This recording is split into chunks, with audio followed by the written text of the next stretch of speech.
आज हम चर्चा करने वाले हैं प्रत्यायन साधन के जो अलग अलग विभाग के अध्ययन है, उसमें से जो पहला है ई लर्निंग। तो ई लर्निंग अर्थात क्या, तो इसकी परिभाषा देखिए। लिबर्पल यूनिवर्सिटी में ई लर्निंग नीति 2007 से 2010 के बीच और जो सर्च किया गया था और उसके ऊपर जो अध्ययन हुआ था, तो उसकी व्याख्या निम्नलिखित कहा रूप में बताई गई है कि ई लर्निंग वह सीख है जिसे इलेक्ट्रिक मीडिया में उपयोग द्वारा बढ़ाया, समर्थित या मूल्यवान किया जा सकता है। ई लर्निंग में नई या स्थापित तकनीकी का उपयोग और नई शिक्षण सामग्री का निर्माण शामिल है। इसे स्थानीय और दूर दोनों जगह तैनात किया जा सकता है। एक स्टडी ऐसा अध्ययन है, यानी ई लर्निंग स्टडी एक ऐसा अध्ययन है जो पूरी तरह से इलेक्ट्रॉनिक मीडिया पर आधारित है, जिसमें उपलब्ध नवीनतम डिजिटल तकनीकी का उपयोग किया जाता है। इस प्रकार के अध्ययन का उपयोग अब स्कूल में किया जाता है। दूरस्थ शिक्षा में इसका व्यापक रूप में उपयोग किया जाता है।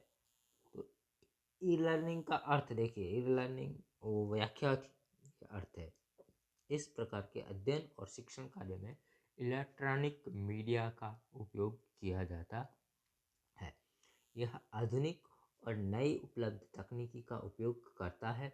अध्येता विद्यालय में जाने के लिए बाध्य नहीं है। अध्येता किसी भी स्थान से ज्ञान प्राप्त कर सकता है। दूरस्थ शिक्षा में अक्सर ऐसे सीखने की सुविधा प्रदान की जाती है। इस प्रकार के अध्ययन और शिक्षण कार्य में यदि कंप्यूटर, नवीनतम डिजिटल गैजेट और इंटरनेट की सुविधा हो, तो छात्र किसी भी स्थान से ज्ञान और जानकारी प्राप्त कर सकता है। तो निम्नलिखित जैसी शिक्षक प्रणालियाँ वर्तमान में ई लर्निंग सेवा प्रदान करती है, जिससे लाभ छात्रों को व्यापक रूप में मिल सकता है। तो पहला है देखिए NPTEL, यानी कि यह जो है कि national programme on technology NHT, ठीक है। तो यानी प्रौद्योगिक वर्धित शिक्षा पर राष्ट्रीय कार्यक्रम, यह जो है जिसको हम nptel.iitm.nac.in के रूप में जानते हैं। दूसरी ई लर्निंग वेबसाइट है खान अकादमी, ठीक है। तो जो http://www.khanacademy.org, फिर कॉर्सेरा, ठीक है। तो यहाँ पर भी उसका है। फिर MIT ओपन कोर्स वेयर, तो यह जो MIT है ओपन कोर्स वेयर OCW, ठीक है। तो वह भी वेबसाइट जो है ओपन कल्चर, ठीक है। अगला जो है ओपन कल्चर वेबसाइट है। फिर शैक्षिक प्रौद्योगिकी सेवा बर्कले विश्वविद्यालय, तो यह जो बर्कले विश्वविद्यालय है उसकी साइट है etc.berkeley.edu। Uma Watson open courseware, ठीक है।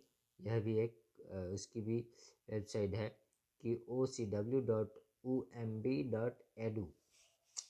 ओपन यूनिवर्सिटी जो है कि हम जो कहते हैं जिसको अलग अलग यूनिवर्सिटियाँ इसमें उपयोग होता है। यूरास्टेट ओपन कोर्स वेयर, तो यहाँ पर भी देखिए कि ocru.usu.education। इस प्रकार अलग अलग रूप में यह जो वेबसाइट्स है वह काम करती है। तो यह जो अलग अलग जो वेबसाइट है उससे हमें क्या फ़ायदा होता है, तो देखिए कि इसके फ़ायदे हैं। इस प्रकार का अध्ययन पेपरलेस को समर्पित है, यानी कागज़ का प्रयोग नहीं होता। जानकारी को जोड़ना आसान है। संग्रहित जानकारी का एक से अधिक बार उपयोग किया जा सकता है, तो यानी हम सभी लोगों को जान सकते हैं और उसमें सुधार भी कर सकते हैं, भेज सकते हैं। सूचनाओं को आसानी से आदान प्रदान किया जा सकता है। फिर प्रभावशाली विद्वान आसानी से स्वाध्याय कर सकते हैं।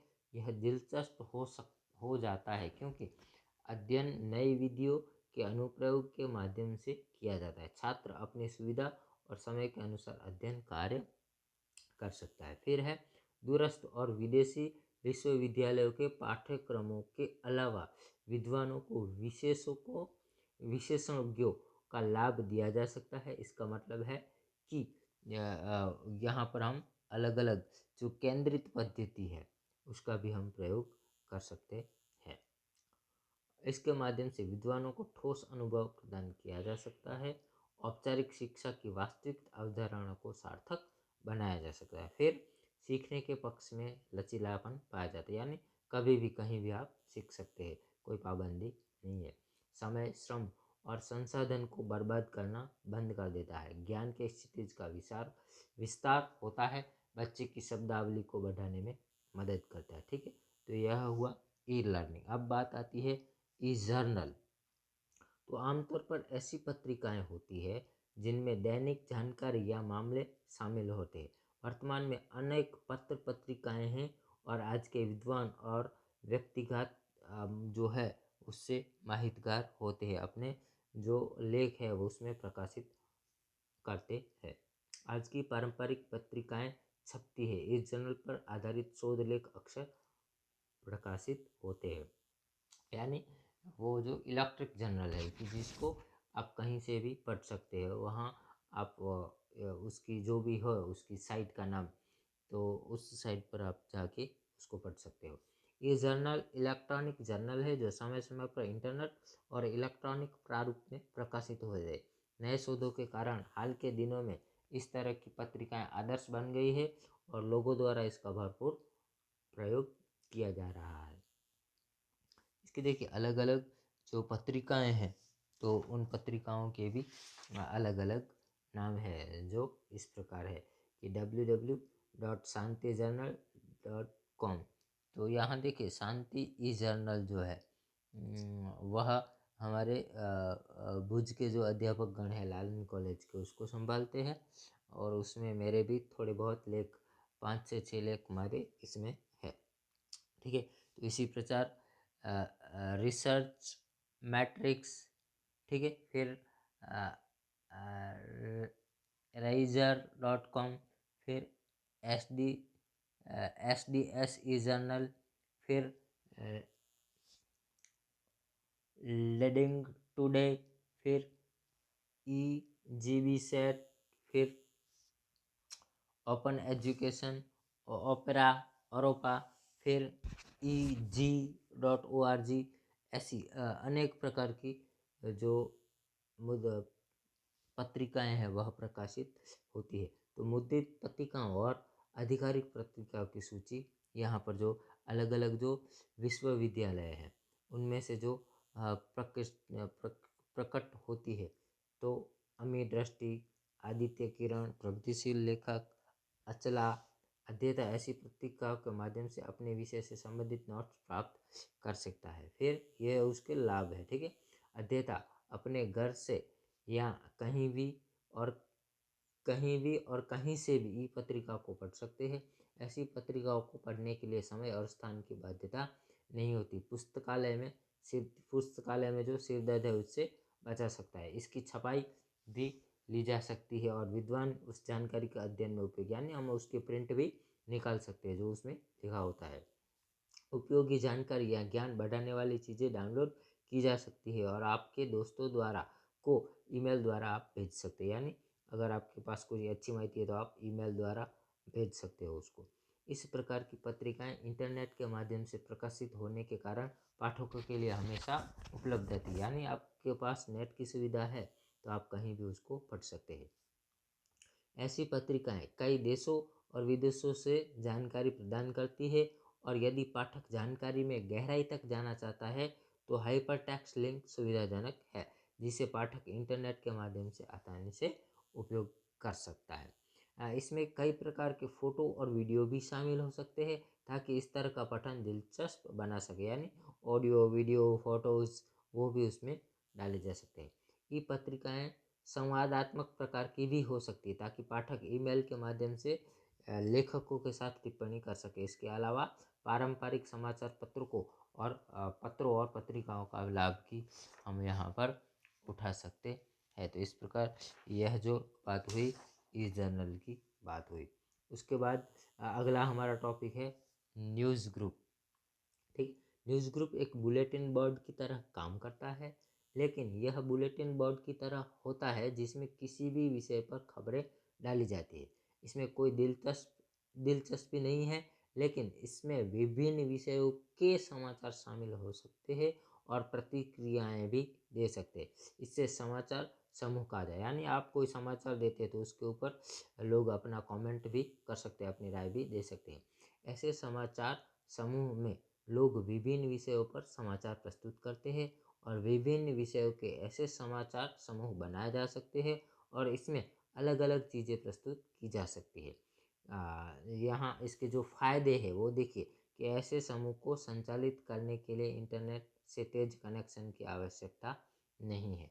आमतौर पर यह 2G पर भी चला जा सकता है। ऐसे समूह में कई बातों पर चर्चा की जा सकती है और यहाँ तक कि संग्रहित भी किया जा सकता है ताकि आवश्यकता पड़ने पर जानकारी का उपयोग किया जा सके।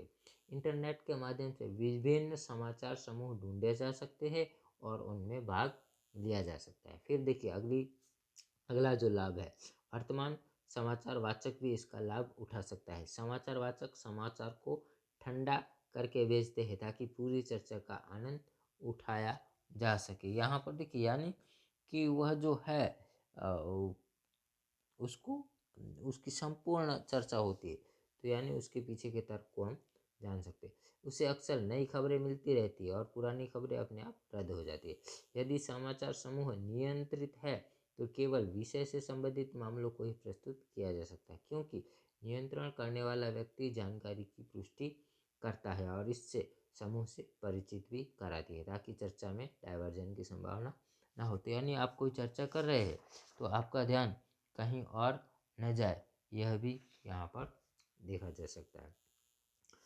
अगला हमारा टॉपिक है डिजिटल पुस्तकालय है, डिजिटल लाइब्रेरी जिसको हम कहते हैं। तो पुस्तकालय है, लेकिन यह पुस्तकालय पारंपरिक पुस्तकालय नहीं है बल्कि एक डिजिटल पुस्तकालय है। पारंपरिक यानी 4 दीवार में हमें कॉलेज स्कूल या बड़े बड़े शहरों में बने होते वैसे नहीं है। यहाँ नेट पर वह इंटरनेट पर और वह विद्यमान होता है इलेक्ट्रॉनिक मीडिया पर। डिजिटल पुस्तकालय यह पुस्तकालय है जिसमें IT की सभी सुविधाएं हैं।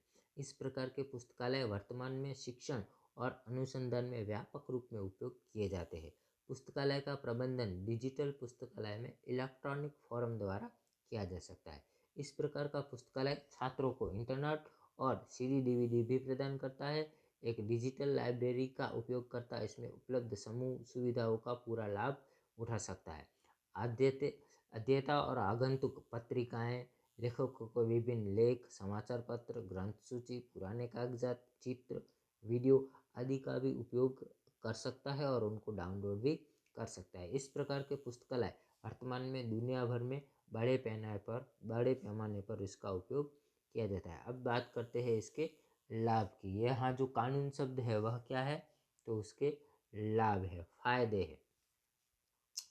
स्थान प्रतिबंध हटा दिए जाते हैं। यूजर इसे कभी भी कहीं से भी इस्तेमाल कर सकता है।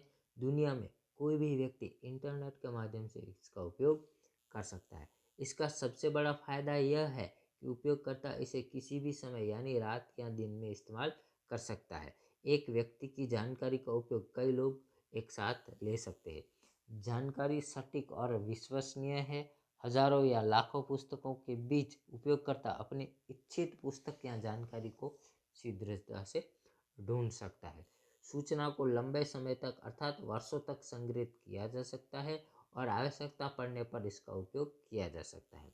पारंपरिक पुस्तकालय में पुस्तकों का भंडारण के लिए बहुत कम जगह होती है, लेकिन डिजिटल लाइब्रेरी में जगह की कोई कमी नहीं है। उपयोगकर्ता इसे इंटरनेट के माध्यम से बहुत अच्छी तरह से और तेजी से इसका उपयोग कर सकता है। तो इस प्रकार हम देख सकते हैं कि यह सारे जो फायदे हैं वो हमें डिजिटल लाइब्रेरी में देखने को मिलते हैं।